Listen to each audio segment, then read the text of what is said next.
and talk a little football after a reminder that Supply House is a proud sponsor of the Ultimate Cleveland Sports Show. When the opening whistle blows on a new repair, get your crew moving forward with Supply House. Order today and see parts on your doorstep tomorrow. Over 280,000 plumbing, HVAC, and electrical items from the most trusted brands in the business. Their real-time inventory and honest lead times keep you from punting on projects, while their industry-leading customer service always has your blind side covered. Join the free Trademaster program today and score some serious perks like priority shipping, lower prices, and dedicated support lines. Visit supplyhouse.com to sign up for free using promo code SHNFL5 for 5% off your offer. That's supplyhouse.com. Real people, real service, whenever you want. All right, guys, the Browns did not play this week. It was the bye week. Thank Made God. for a very refreshing weekend. G, I'm curious from your football expertise. You had bye weeks in college. You have bye weeks in high school. You've talked to guys in the NFL level who go through bye weeks. What kind of realistic changes can happen during a bye week? And we're talking specifically the Browns, but are you flipping schemes? Are you adding new wrinkles? Are you potentially reevaluating position battles? What kind of actual changes is a coaching staff looking to make when they get that bye week throughout the middle of the season? Well, traditionally, I talked to a couple of people that were assistant coaches and coordinators over the weekend just to kind of get a feel for how you go about the break, how you go about, resetting your mind. And a lot of it is basically self-scouting, going over, looking at your guys, evaluating who you're playing, looking at some of the younger guys, saying like, hey, what are we doing to work on those guys, the Zach Zenters of the world, figuring out, hey, what's the program for Mike Hall Jr. You're doing a lot of self-scouting and trying to figure out specifically in that week where you can get better and reevaluating some things that you're doing. Obviously, the offense is already in. Most of the concepts of who you are in, you're not going to change that, and you can't change that overnight. So you're now trying to figure out, okay, based on what we have and based on what we have in the locker room and the positions and guys that we're playing, what are some things that they're doing well?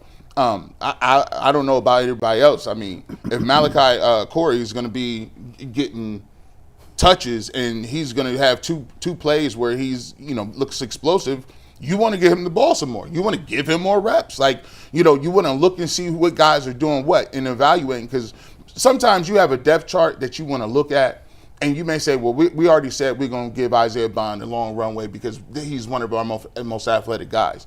But maybe you have to, if you don't have receivers, you have to deploy him a little differently. Give him some trick stuff. Figure out some other ways to get him some touches. And then the major thing is you got to find out how to incorporate your best players. What are you doing in the run game and the run fits with you guys like Jerry Jeudy, Quinshon Judkins? How can you get those guys the football more? And for the players aspect, you're just getting away from a little bit, man. Like, it's very important to get away and to kind of reset your mind to get ready for the second part of the season and kind of rally the troops a little bit, right? Get some guys back healthy. And then the more than anything, it's the mindset and what you do internally to get people ready to go. Yeah, I agree with everything you said. I mean, the scheme is the scheme at this point in the season. Your concepts are what they are. If anything, you could just self-assess and add some new wrinkles to the situation. I think what you said about, exploiting your best players a little bit more is something that should be done. This is an analytically, based front office here, where analytically you should be figuring out a way that Jerry Jeudy sees at minimum 8 targets a game, right? You should be analytically figuring out different run scheme concepts that was kind of spring Quinshon Judkins a little bit more. And so even on the defensive side of the ball, and the defense has been better than not, through the first 8 games of the year, but move Myles Garrett around a little bit more than what you have been. They started to do that, like, as we got closer to the bye week. Hell, I even do it with Denzel Ward. Move him around a little bit more, right? You got to do something a little bit different as far as wrinkles to kind of change the results of what they've been. But for the most part, I don't think it's much you can do outside of just self-reflecting from an organizational standpoint. If I'm a player in this league, I'm getting away from everything football. I'm getting away from everything that reminds me of this season. I'm going to spend some time with my family, my friends. I'm going to do something that's fun. I'm not even watching anything that got to do with sports. I am totally detaching from any and everything so that I can come back with some fresh energy and just get ready to rock. Yeah, it's the last thing. I think it's an emotional and mental cleanse for a lot of these guys. And they're in the past, guys who are rehabbing injuries, sometimes they've made them stay in Cleveland. But if you're healthy, get out of here. Just get out, go home, go on vacation, go lay on a beach somewhere, take 3-4 days, especially in a season like this, and just sort of detox. And I don't know that there's some magical X and O scheme that they're going to come up with a week off with the personnel that they have. To me, it's not really about that. It's just about getting away from each other. These guys spend so much time with each other. They're around each other so much in the building, really from July on. Just get some time away, man. Recharge the battery a little bit and try and figure out a way to win a couple more games in the second half. It's really not any more complicated than that. Yeah, I mean, this game against the Jets, I think is pivotal, like, because you had 2 weeks of preparation. So did they, by the way. They was on their bye week as well. Oh, so they locked and loaded too. This game is going to tell me a lot.